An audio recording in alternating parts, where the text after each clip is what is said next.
amém?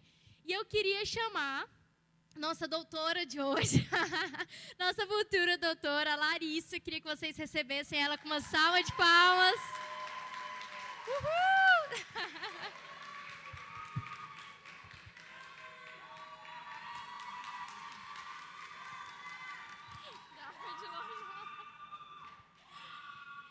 Gente, Lala, nossa futura médica, tá aqui para falar com a gente sobre persista no amor. Abra o seu coração, porque eu tenho certeza que algo muito bom está preparado para vocês, vai ser derramado sobre nós, amém? Lala, fica à vontade.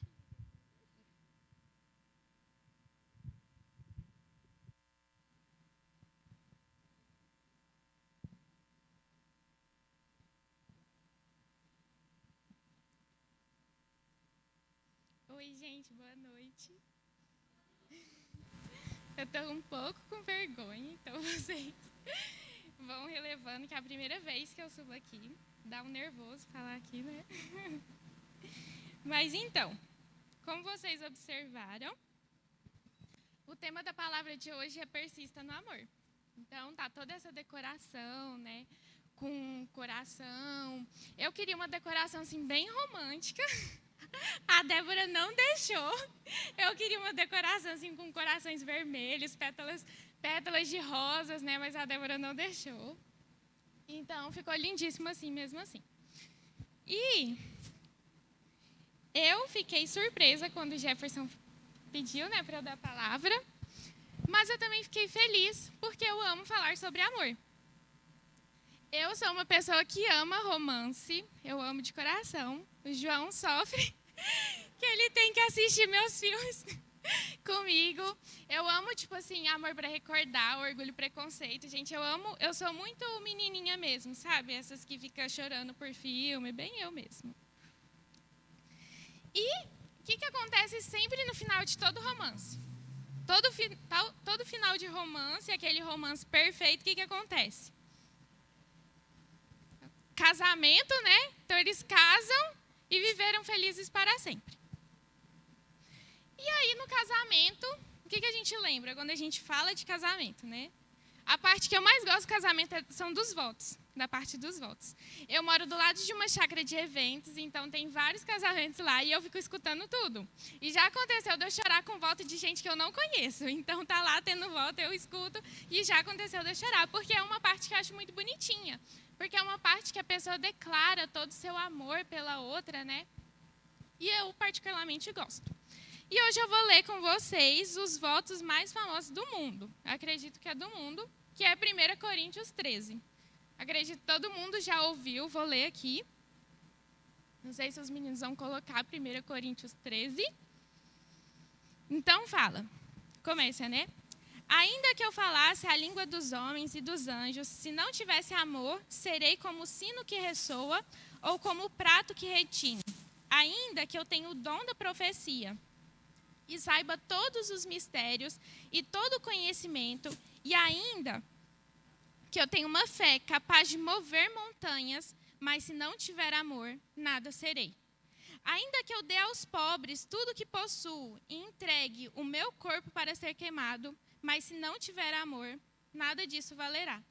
O amor é paciente, o amor é bondoso, o amor não inveja, o amor não se vangloria, não se orgulha, não maltrata, não procura os seus interesses, não se ira facilmente, não guarda rancor. O amor não se alegra com a injustiça, mas se alegra com a verdade. Tudo sofre, tudo crê, tudo espera, tudo suporta. Eu vou ler até o final porque é um capítulo pequeno. Então, ele continua. O amor nunca perece, mas as profecias desaparecerão. As línguas cessarão, o conhecimento passará. Pois em parte conhecemos e em parte profetizamos. Quando, porém, vier o que é perfeito, o que é imperfeito desaparecerá. Quando eu era menino, falava como menino, pensava como menino e raciocinava como menino. Quando me tornei homem, deixei para trás as coisas de menino. Agora, pois, vivo apenas um reflexo obscuro, como um espelho, mas então veremos face a face. Agora conheço em parte, então conhecerei plenamente da mesma forma como sou plenamente conhecido. Assim permanecem agora estes três: a fé, a esperança e o amor. O maior deles, porém, é o amor. Então, aqui, né, todo mundo conhece esse versículo. Gente, está todo mundo me ouvindo? Porque aqui fica tão estranho o som. Está todo mundo ouvindo, né? Então, qual que é esse amor que Paulo se refere? Muita gente usa esse versículo, esse capítulo, né, para fazer os votos do casamento como se fosse o amor de um noivo por uma noiva ou da noiva pelo noivo. Mas aqui Paulo ele não se refere a esse amor. Paulo ele não está se referindo ao amor carnal, ele não está se referindo ao amor de um noivo pela sua noiva. Até porque, se eu for pegar, por exemplo, o amor da Larissa, se eu substituir o meu nome no lugar de amor nesse versículo, então ficaria assim, olha, a Larissa é paciente, o João pode falar, a Larissa é bondosa, não inveja, não se vangloria, não se orgulha, não maltrata, não procura os seus próprios interesses, não se ira facilmente, não guarda rancor. A Larissa não se alegra com a injustiça, mas se alegra com a verdade. A Larissa tudo sofre, tudo crê, tudo espera, tudo suporta. Isso aqui não é real. Porque por mais que eu ame alguém, o meu amor não consegue ser assim. Porque meu amor ele é falho. Eu não consigo falar assim que eu tudo suporto. Então, Paulo, com certeza, não estava falando do amor carnal, né?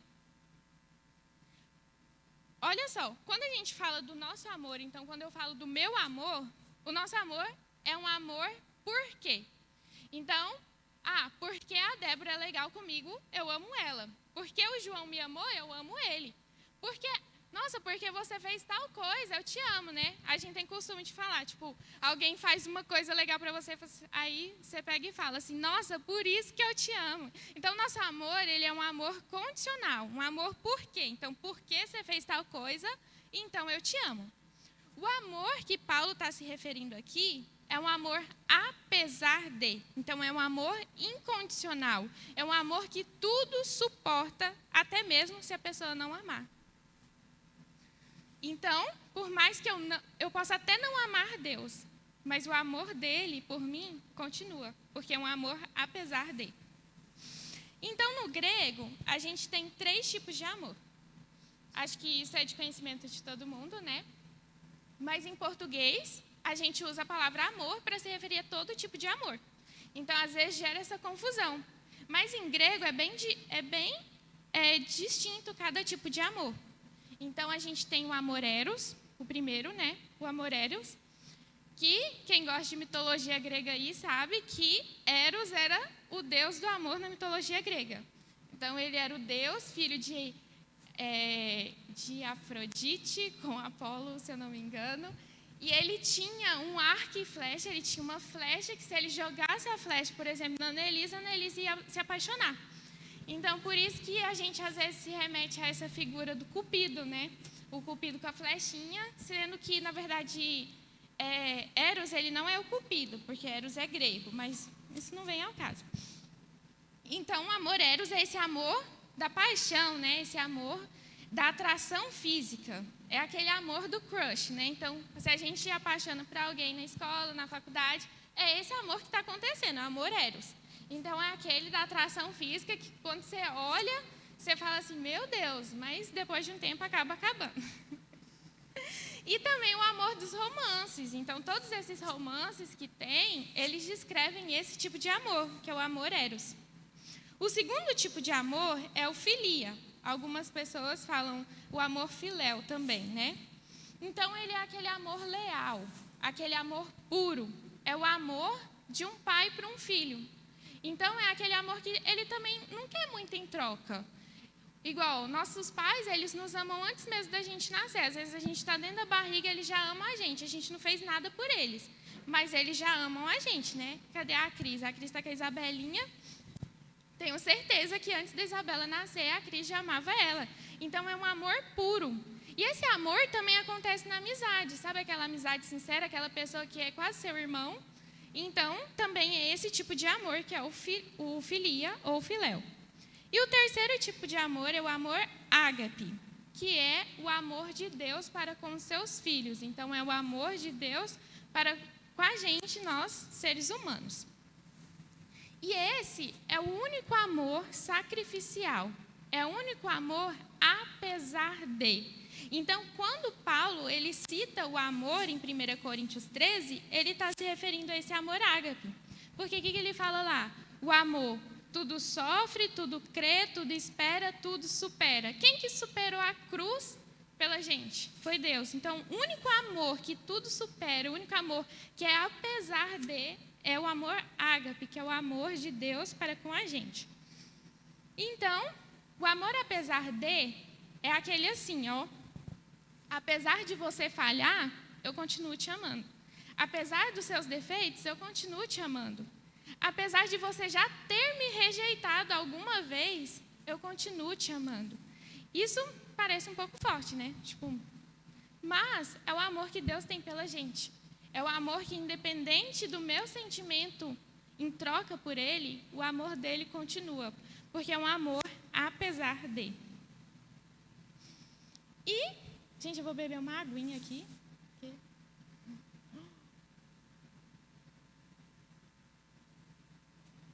E Deus, Ele não apenas nos ama. Então, Ele não apenas ama a Débora, mas Deus, Ele é amor. Porque o que fala lá em 1 João 4,8? Fala porque Deus é amor. Então, o amor, ele faz parte da natureza de quem Deus é. Então, Deus, Ele nunca para de nos amar, Ele nunca larga de nos amar, porque Ele não consegue não ser aquilo que a natureza dele é. Então, o amor faz parte da essência de quem Deus é. E é por isso que o amor dele nunca acaba. Porque todos os outros amores acabam. Vocês concordam? Então, amor eros, né? Você vai, começa a gostar de uma pessoa linda, maravilhosa, mas um dia acaba. Então, às vezes, acho que todo mundo já teve uma paixão que acabou, né? Às vezes a gente olha assim para a pessoa e fala, meu Deus, eu gostava disso. Então, é um amor que acaba. E no casamento, eu não sou casada, né? Mas eu já ouvi alguns pastores que falam desse tema, eles falam que se o casamento ele for pautado apenas na atração física, apenas no amor eros, esse casamento ele vai acabar. Porque esse amor ele vai acabar. O segundo amor, né, que era o filia, ele também vai acabar. E você fala assim, nossa, mas minha mãe vai parar de me amar um dia? Eu acho que esse amor, ele é um pouco mais difícil de acabar, né? Porque o amor de uma mãe pelo seu filho é muito intenso. Mas a gente vê umas histórias por aí, né? Então a gente vê, sei lá, menino que foi achado no lixo, algumas coisas assim. Então teve uma certa rejeição, né? Teve um fim desse amor por algum motivo que às vezes é muito, não dá nem para a gente entrar nesse assunto, mas acabou. Então, pode acontecer de acabar. De uma amizade sincera, né, que é o que entra o filia também. Às vezes, você é super amigo de uma pessoa, você confia nela super, aí ela vai e faz uma coisa com você, né? Ela vai e te trai por algum motivo. Aquele amor acabou também. Por mais que você sentia que era irmão, aquele amor acaba. Então, esse amor também vai acabar. Mas o amor de Deus, ele é diferente. Então, para o ser humano, para a gente, é um pouco difícil a gente entender um pouco desse amor. Porque a gente não nasce com essa natureza. Então, naturalmente, a gente não vai nascer com esse amor incondicional. O que a gente está acostumado é o amor do amigo, o amor da mãe, o amor do namorado. Então, o que Deus ele fez? Porque Deus ele é muito inteligente, claro, né? Ele é Deus. Então, o que ele fez? Ele usou as duas maiores manifestações de amor que a gente conhece naturalmente. Quais são? Eu acredito que é o amor de um noivo pela sua noiva, né? Então, igual eu falei, eu gosto muito de romance. E no casamento sempre tem aquela parte, né, que o noivo, na hora que ele vê a noiva dele entrando, ele começa a chorar. E ele anseia por aquele momento que ele vai estar com a noiva dele. Então, esse é um amor muito grande que a gente conhece naturalmente, uma manifestação de amor que a gente conhece naturalmente. E a segunda é o amor de um pai por um filho, ou de uma mãe por um filho, né? Então, a gente, menininha, cresce querendo sempre ter um filho. Aí, antes mesmo da gente engravidar, a gente já escolhe o nome dos filhos, né? Você nem sabe se o marido vai concordar, mas a gente já escolhe o nome dos filhos. E a gente anseia por aquele filho, e quando nasce, eu não posso dizer, porque eu também não sou mãe, mas eu acredito que é assim. A gente ama aquele amor incondicional. Então, essas são as duas maiores manifestações de amor que a gente conhece. Naturalmente, que é o amor do noivo pela sua noiva, ou da noiva pelo seu noivo, tanto faz, e da mãe para o filho, ou do pai para o filho. Essas duas manifestações. E se a gente for reparar na Bíblia, toda vez que Deus se refere ao próprio amor, ele usa uma dessas duas manifestações. Então, ele sempre se refere para com sua igreja como o noivo que anseia pela noiva ou como um pai que acolhe o seu filho. Porque são as duas maiores manifestações que a gente conhece de forma natural. Só que se a gente for parar para pensar, Deus usa as duas. Então, é como se o amor dele fosse o somatório das duas maiores manifestações naturais que a gente tem de amor, que a gente conhece de amor. Então, você pega o amor que o noivo tem. Então, no momento lá do casamento, aquela hora que o noivo está assim com a sua noiva, com o olho chega chorando, pega aquele amor e ainda soma o amor de uma mãe para um filho, e você mistura isso e você fez o amor de Deus. Só que, na verdade, isso é para facilitar o nosso entendimento, porque o amor de Deus é muito mais do que isso. Então, para facilitar o nosso entendimento, ele utiliza essas duas manifestações. E aí, o amor de Deus, ele é tão imenso, ele é tão difícil de se expressar, que fala lá em João 3,16, né? Deus amou o mundo de tal maneira. Por quê? Porque ele não achou um adjetivo para expressar aquele amor. Então, o amor de Deus, ele é tão assim que não tem nem adjetivo na língua portuguesa para a gente expressar, ou em qualquer outra língua, eu acredito que não tem. Porque o amor de Deus, ele é um amor que não dá para se expressar. Ninguém explica o amor de Deus, né? Tem a música da Gabriela Rocha lá, né? Ninguém explica Deus, mas ninguém explica o amor de Deus também. Quando eu comecei a preparar essa palavra, eu tinha pegado um versículo para mostrar cada característica do amor de Deus. Então, era um versículo para mostrar que Deus era paciente, que Deus era bondoso, que todas aquelas características, né, que fala lá. Só que depois eu parei e falei, cara, tá ficando muito superficial, porque o amor de Deus não é algo que eu venho aqui e mostro que tem um versículo falando isso. Não é algo que eu venho e conto para vocês. Todo mundo já passou por uma estrada e tinha uma placa escrito, Jesus te ama. E isso não fez a vida de muita gente mudar. Porque o amor de Deus não é algo que eu posso vir aqui e falar para vocês. Não é algo que a Débora vem aqui e fala para vocês. O amor de Deus, ele precisa ser sentido. Então, para você conhecer esse amor, você precisa se relacionar com ele. É um amor que só através do relacionamento que você tem pleno conhecimento, e mesmo assim acho que não é pleno, porque sempre você descobre um patamar a mais, né? Então, só assim para a gente conhecer. Porque eu posso ficar aqui a noite toda falando o tanto que Deus é apaixonado por vocês, o tanto que Deus ama de vocês, que se vocês não experimentarem isso, não vai fazer diferença na vida de vocês. Então, tá, né? Então, vamos considerar que eu conheci esse amor de Deus. Então, alguém me falou desse amor, eu fui, me relacionei com ele e recebi esse amor de Deus. Uma vez que eu conheço esse amor, uma vez que eu recebo esse amor, agora eu preciso transmitir esse amor para as outras pessoas. Então, eu preciso começar a amar como Deus ama e começar a falar desse amor para as outras pessoas. Olha, lá em 1 João 4, do verso 7 a 8, diz assim, ó: Amados, amem-nos uns aos outros, pois o amor procede de Deus. Aquele que não ama não é nascido de Deus e nem conhece a Deus. Não, peraí. Aquele que ama é nascido de Deus e conhece a Deus. Quem não ama não conhece a Deus, porque Deus é amor. Então, se eu conheço a Deus, uma vez que eu conheci a Deus, que eu me relacionei com Deus, eu preciso partir e começar a amar as outras pessoas e começar a falar das pessoas. Mas qual que é a fonte desse amor? Da onde que procede esse amor? O amor procede de Deus. Então, a fonte desse amor é Deus. Então, eu vou primeiro receber esse amor da fonte que é de Deus e depois eu passo a transmitir esse amor. Mas por que eu preciso falar desse amor para as pessoas? Eu posso receber esse amor e guardar para mim. Não seria cômodo? Eu recebo um amor, aí eu amo Deus de volta e nós ficamos nesse relacionamento.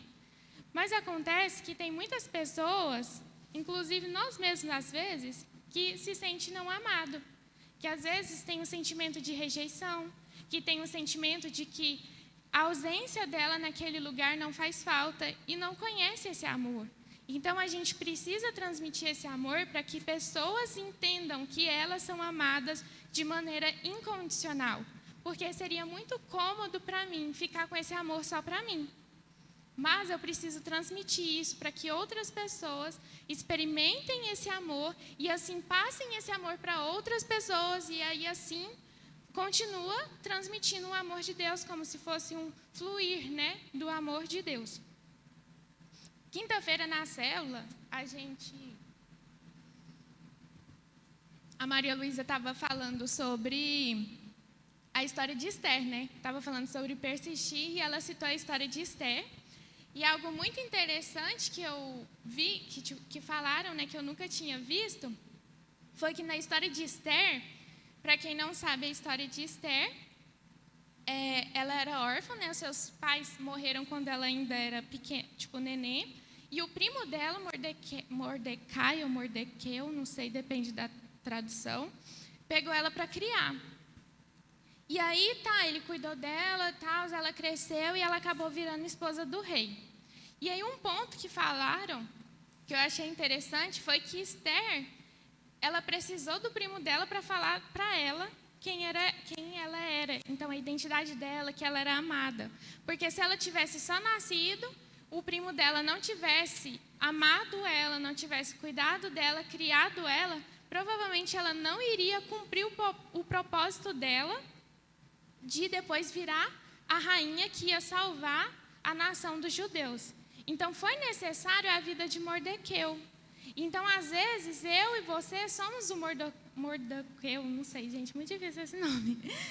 Então, às vezes, a gente vai ser esse Mordequeu na vida de alguém.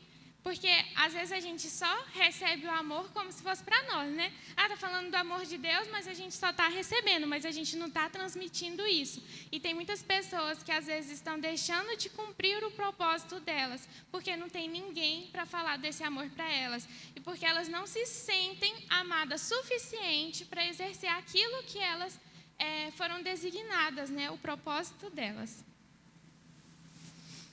Então, aí você diz assim, Larissa, você falou aí do amor, né? Mas o nosso tema é persistir. O que isso tem a ver com persistir, né?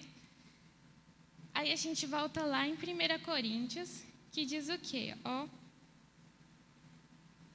Não, peraí. Antes da gente voltar em 1 Coríntios, vamos falar assim. Quando as pessoas elas pensam em desistir, eu não estou falando só da vida, né? Tipo, na verdade, eu prefiro nem falar, porque não é um assunto que eu domino e eu acho um assunto muito delicado, né? Mas quando as pessoas elas querem desistir de algo, então elas querem desistir de um propósito, elas querem, sei lá, do vestibular, de algum concurso, de algum sonho, o que elas dizem? Por que elas desistem? Porque elas não veem mais sentido naquilo. Elas falam, não vale mais a pena, não faz mais sentido, então eu vou parar e vou fazer outra coisa. Então, muitas vezes a gente desiste de algo porque a gente tem esse sentimento de que não está valendo a pena, não está fazendo sentido para mim insistir naquilo, não está fazendo sentido eu persistir naquilo. Aí agora, a gente volta lá, né, em 1 Coríntios, e o que Paulo fala? Ele fala assim, ainda que eu conquistasse o mundo, se não tivesse amor, de nada valeria. Então, o que Paulo está falando aqui? Ele está falando, olha, você pode conquistar o mundo todo. Você pode conquistar a pessoa que você sempre quis, você pode conquistar o emprego que você quis, o carro que você quis, tudo que você sempre quis. Se não tiver amor, não vai valer a pena, não vai fazer sentido. Então, quando a gente tem esse sentimento de não está fazendo sentido para mim, não está valendo a pena, às vezes é porque está faltando amor. Porque se faltar o amor, não vai fazer sentido mesmo, não. Às vezes eu vou ficar insistindo naquilo e não vai fazer sentido para mim. Às vezes eu até conquisto aquilo, mas na hora que eu conquistar aí é pior ainda, porque eu falo, tá, e agora, né? Então, por exemplo, eu faço medicina. Eu persisti muito, fiz cursinho e tal, passei. Se eu não tiver o amor, se eu não tiver o propósito do porquê que eu estou fazendo aquilo, aí vai ser pior ainda, porque a faculdade é pior que o cursinho. Então, a gente já ia desistir no primeiro período. Então, eu preciso entender que se eu não tiver esse amor naquilo que eu estou fazendo, não vai fazer sentido mesmo. Ui, desculpa, gente. Mas tá, de onde vem esse amor? De novo eu falo, né? O amor precede de Deus. Vamos abrir lá em Gálatas 5:23. Vou fazer algo mais interativo aqui, gente. Estou perdendo a vergonha um pouco. João está entrando, Gálatas 5:23.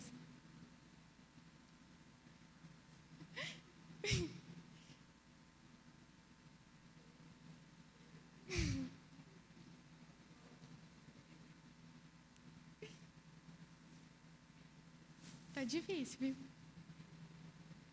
Não, cadê a primeira parte?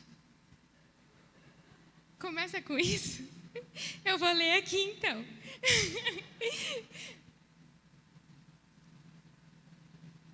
Aqui, ó.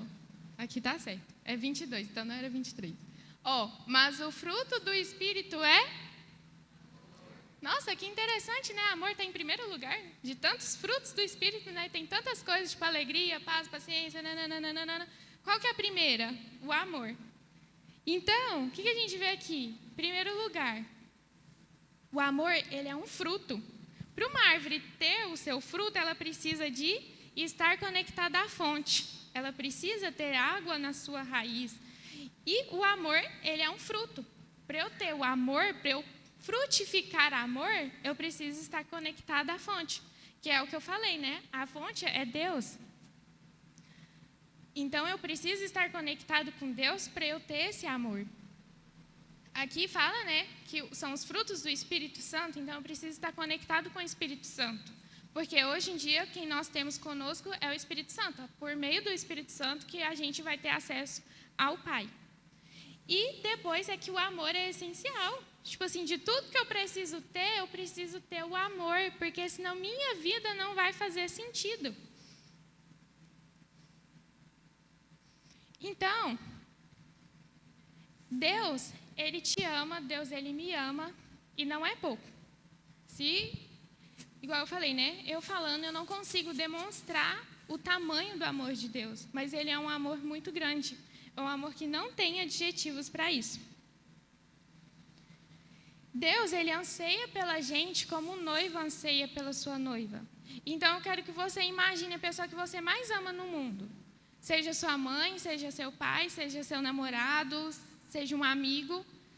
O tanto que você ama essa pessoa não é do tamanho do amor que Deus tem por você. Ele anseia por você. Tem um livro, né, que acho que todo mundo conhece, que é Louco Amor, e ele fala num capítulo que Deus, Ele deseja a gente. Às vezes essa palavra fica um pouco estranho, né, porque desejo a gente sempre lembra de desejo carnal, né, aquele desejo físico, mas Deus, Ele deseja estar na nossa presença, Ele deseja que a gente se relacione com Ele. Ele deseja que a gente pare um tempo, que a gente vá buscar Ele, e aí, com esse relacionamento, a gente não busque a Deus porque é uma obrigação, porque eu virei crente e agora eu preciso fazer meu devocional. Mas não, porque eu tenho um amor por Deus e porque eu quero me relacionar com Ele. Ele te anseia como uma mãe anseia um filho. Então, o amor, né, que a Cris tem pela Isabela, o amor de Deus é ainda maior pela gente. E aí, Deus, hoje Ele está falando assim, olha, não desista, porque eu não desisti de você. Apesar de todas as dores, eu suportei a cruz por você, para que você tivesse vida hoje. Você pode não se sentir amado, mas eu amo você, e eu nunca vou deixar de amar você. Não procure migalhas no amor de quem não te dá, porque eu quero te oferecer um banquete. A vida sem amor não tem sentido mesmo. mas o meu amor trará sentido à sua existência. Lá em Salmo 63 diz assim, que o amor de Deus ele é melhor do que a própria vida. Por causa de tudo isso, eu acho que esse versículo ele resume tudo que eu quis trazer para vocês. Porque uma vida sem amor é uma vida sem sentido. Mas uma vez que eu conheço esse amor, eu passo a ter sentido na minha vida. E eu passo a trazer sentido para a vida dos outros, uma vez que eu levo esse amor para as pessoas. Então, é isso. Eu queria que vocês fechassem os olhos agora. E eu vou fazer um desafio um pouco diferente, mas que você fale um voto de casamento para Deus. Que você fale a sua declaração que você tem para Deus, todo o seu amor para Deus. E se você ainda não experimentou esse amor, que você peça para Ele te mostrar esse amor. Porque não adianta eu falar, não adianta ninguém falar, se você não experimentar, se você não sentir esse amor, nunca vai fazer sentido, vai achar que crente é tudo louco. Então, se você nunca sentiu esse amor, que você peça para sentir esse amor, que você peça para experimentar o amor que Ele tem por você.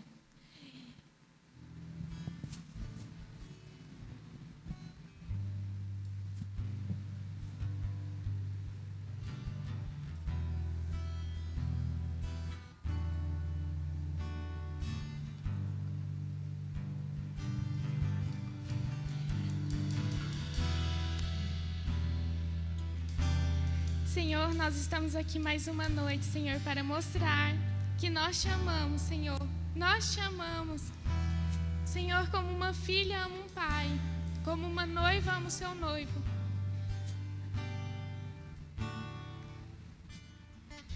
Que o Senhor receba a nossa adoração, receba o nosso amor, Senhor. Os nossos votos de amor para com o Senhor. Porque nós sabemos que o nosso amor nunca será tão grande quanto o amor que o Senhor tem pela gente. Mas o seu amor nunca acaba, porque isso faz parte da natureza de quem o Senhor é.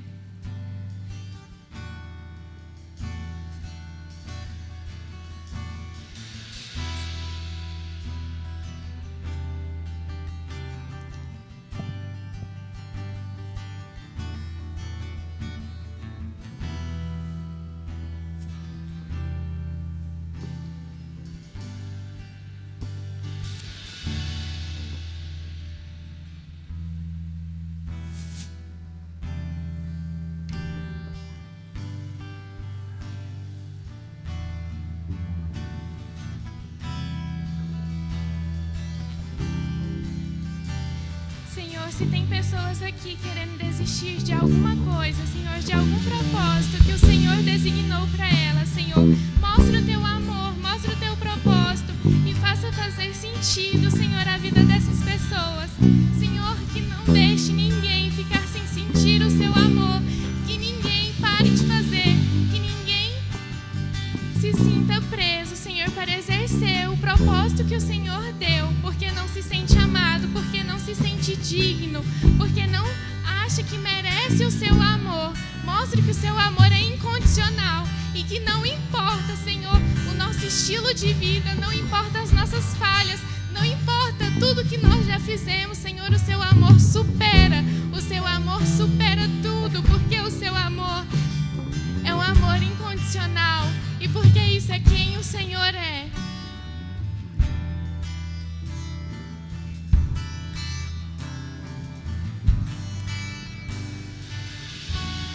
Convidar você a ficar de pé nesse momento. Os que estão sedentos de ti, venham a Deus.